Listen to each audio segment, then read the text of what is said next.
वचन से बंधे श्री कृष्ण देखते रहे द्रौपदी चीरहरण, जाने किस वजह से पहले नहीं कर पाए मदद। महाभारत में द्यूतक्रीड़ा के समय युधिष्ठिर ने द्रौपदी को दांव पर लगा दिया और दुर्योधन की ओर से मामा शकुनी ने द्रौपदी को जीत लिया। उस समय दुशासन द्रौपदी को बालों से पकड़कर घसीटते हुए सभा में ले आया। जब वहां द्रौपदी का अपमान हो रहा था तब भीष्म पितामह, द्रोणाचार्य और विदुर जैसे न्यायकर्ता और महान लोग भी बैठे थे, लेकिन वहां मौजूद सभी बड़े दिग्गज मुंह झुकाए बैठे रह गए। भगवान श्री कृष्ण सभा के बाहर बैठे थे, परंतु वह जब तक द्रौपदी ने नहीं बुलाया सभा में नहीं आए। इसका क्या कारण था कि जब द्रौपदी को घसीटकर लाया जा रहा था, जब द्रौपदी का भरी सभा में वैश्या बोला गया, भगवान चुपचाप बाहर बैठे रहे और तभी आए जब दुशासन से भारी सभा में द्रौपदी की साड़ी उतारने के लिए कहा गया और द्रौपदी को इस बात का एहसास हुआ कि अब केवल श्री कृष्ण ही बचा सकते हैं। उस वक्त उनने अपने सबसे प्रिय सखा भगवान श्री कृष्ण का नाम पुकारा, हरि हरि अभयम कृष्णा अभयम, और श्री कृष्ण तुरंत सहायता को आए। श्री कृष्ण ने युधिष्ठिर को जुआ खेलने से क्यों नहीं रोका? आखिर क्यों सब कुछ पता होने के बाद भी श्री कृष्ण ने जुए में युधिष्ठिर को द्रौपदी को दांव पर लगाने से नहीं रोका? चलिए जानते हैं इसी सवाल का जवाब। महाभारत कथा की जब भी बात की जाती है तो युधिष्ठिर द्वारा जुए में उनकी गलतियों की सबसे ज्यादा चर्चा होती है। यदि पांडव द्यूतक्रीड़ा यानी जुए में भाग नहीं लेते तो न तो वो द्रौपदी को दांव पर लगाते और न ही महाभारत का इतिहास रचा जाता। अधिकतर लोग मानते हैं कि अगर श्री कृष्ण युधिष्ठिर को जुआ खेलने से रोक देते तो द्रौपदी का चीरहरण कभी नहीं होता। द्रौपदी को पुरुषों से भरी सभा में कभी भी अपमानित नहीं होना पड़ता। लेकिन सब कुछ जानने के बाद भी श्री कृष्ण क्यों चुप रहे? यदि आपके मन में भी यही सवाल है तो चलिए जानते हैं इसी सवाल का जवाब।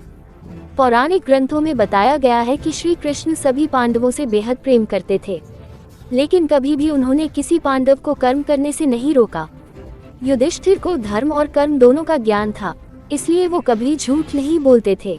युधिष्ठिर को द्यूतक्रीड़ा का ज्ञान नहीं था, बावजूद इसके उन्होंने जुआ खेलने का फैसला किया, जिसके बारे में उन्होंने श्री कृष्ण से सलाह नहीं ली थी। जुआ खेलने से पहले उन्होंने कोई रणनीति भी नहीं बनाई थी और न ही किसी अन्य व्यक्ति की सहायता ली थी। उन्हें अपने भाग्य पर अति आत्मविश्वास हो गया था। कृष्ण ने द्रौपदी के पुकारने का इंतजार क्यों किया? श्री कृष्ण ने स्वयं बताया, इस सारे प्रकरण का सबसे बड़ा कारण युधिष्ठिर का अहंकार और अति आत्मविश्वास था, और अहंकार के कारण युधिष्ठिर की बुद्धि क्षीण हो गई और दुर्योधन के छल में फंस गया। ये सृष्टि का नियम है कि विवेकवान ही जीतता है। उस समय दुर्योधन के पास विवेक था, युधिष्ठिर के पास नहीं। यही कारण रहा कि युधिष्ठिर ने 5 बहुत बड़ी गलतियां की और पराजित हुए। युधिष्ठिर की पहली गलती, युधिष्ठिर की विवेक शून्यता में सबसे बड़ी गलती की, और वही कि श्री कृष्ण से प्रार्थना की कि वह तब तक सभा कक्ष में न आए जब तक कि उन्हें बुलाया न जाए।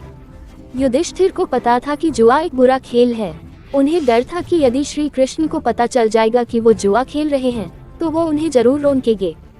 इसलिए सभा में जाने से पहले युधिष्ठिर श्री कृष्ण के पास गए थे और उन्होंने श्री कृष्ण को बताया कि वो सभा में कौरवों से केवल बात करने के लिए जा रहे हैं। उन्होंने जुआ खेलने की बात श्री कृष्ण को नहीं बताई थी। इसी के साथ युधिष्ठिर ने श्री कृष्ण से एक वचन भी लिया था। उन्होंने श्री कृष्ण से कहा था कि जब तक 5 भाइयों में से कोई उन्हें सभा में नहीं बुलाएगा तब तक वो स्वयं सभा में नहीं आएंगे। इसलिए वचन में बंधे श्री कृष्ण सभा में नहीं गए थे कि यदि पांडव जुआ खेलने से पहले श्री कृष्ण से सलाह लेते तो द्रौपदी का चीरहरण कभी नहीं होता, क्योंकि वे अपने दुर्भाग्य से खेल श्री कृष्ण से छुपकर खेलना चाहते थे। वे नहीं चाहते थे कृष्ण को मालूम पड़े कि वे जुआ खेल रहे हैं। इसके बाद भी कृष्ण कक्ष के बाहर इंतजार कर रहा थे कि कब कोई उन्हें बुलाता है। युधिष्ठिर की दूसरी गलती, दुर्योधन के पास जुआ खेलने के लिए पैसा और धन तो बहुत था, लेकिन उसे पासों का खेल खेलना नहीं आता था, इसलिए उसने अपने मामा शकुनी का द्यूतक्रीड़ा के लिए उपयोग किया। यही विवेक है। धर्मराज युधिष्ठिर भी इसी प्रकार सोच सकते थे और अपने ममेरे भाई यानी कि श्री कृष्ण से पेशकश कर सकते थे कि उनकी तरफ से श्री कृष्ण खेलेंगे, परंतु अहंकार के कारण युधिष्ठिर ने ऐसा नहीं किया। अगर शकुनी और कृष्ण खेलते तो कौन निश्चय ही कृष्ण जीतते, परंतु युधिष्ठिर ने तो परामर्श के लिए भी कृष्ण को खेल में शामिल नहीं किया। परंतु युधिष्ठिर के सामने भीम, अर्जुन, नकुल और सहदेव सब कृष्ण को भूल गए, बस अपने भाग्य और दुर्योधन को कोसते रहे। युधिष्ठिर की तीसरी गलती, युधिष्ठिर ने सबसे पहले अपनी संपत्ति को दांव पर लगाया, लेकिन पासे दुर्योधन के पक्ष में रहे और युधिष्ठिर हार गए। इसके बाद युधिष्ठिर ने अपनी कीमती चीजों को दांव में लगाना शुरू किया, लेकिन युधिष्ठिर अपनी कीमती चीजों को भी हार बैठे। इसके बाद युधिष्ठिर और बाकी पांडव भाई अपने आभूषण और मुकुट भी हार बैठे। इसके बाद जब युधिष्ठिर के पास दांव पर लगाने के लिए कुछ नहीं बचा, वह संपत्ति पांचों भाइयों की थी, उनके अकेले की नहीं थी। उस पर उनकी माता कुंती और पत्नी द्रौपदी का भी अधिकार था। युधिष्ठिर की चौथी गलती। जब शकुनी ने युधिष्ठिर को भाइयों को दांव पर लगाने की सलाह दी, तब युधिष्ठिर को विरोध करना चाहिए था कि भाई कोई संपत्ति नहीं होते पर युधिष्ठिर ने सबसे पहले नकुल और सहदेव को दांव पर लगाया, लेकिन युधिष्ठिर फिर से हार गए। तब शकुनी ने फिर से युधिष्ठिर को उकसाया कि अगर वो अर्जुन और बलशाली भीम को दांव पर लगा देते हैं तो क्या पता इनके भाग्य से वो जीत जाएं। ऐसे में युधिष्ठिर ने शकुनी की बात मान ली और दोनों भाइयों को दांव पर लगाया दिया। इसके बाद युधिष्ठिर भीम और अर्जुन को भी द्युत क्रीड़ा में हार बैठे। युधिष्ठिर की पांचवी और सबसे बड़ी गलती। युधिष्ठिर द्युत क्रीड़ा में सब कुछ हार बैठे थे। अब युधिष्ठिर के पास ऐसा कुछ भी नहीं था जिसे पांडुपुत्र दांव पर लगाते। युधिष्ठिर तो खुद अपने आप तक को द्युत क्रीड़ा में हार बैठे थे। इसके बाद भाग्य के बदलने के इंतजार में युधिष्ठिर ने अपने सभी भाइयों को भी दांव पर लगा दिया था। इसके बाद जब दांव लगाने के लिए कुछ नहीं बचा, तो शकुनी ने झूठी संवेदनशीलता दिखाते हुए युधिष्ठिर को समझाया कि चिंता करने की आवश्यकता नहीं है। अभी तो दांव पर लगाने के लिए पांचों पांडवों की पत्नी द्रौपदी भी बची हुई है। ये सुनते ही भीम का खून खौल उठा, लेकिन युधिष्ठिर के कहने पर भीम शांत हो गए।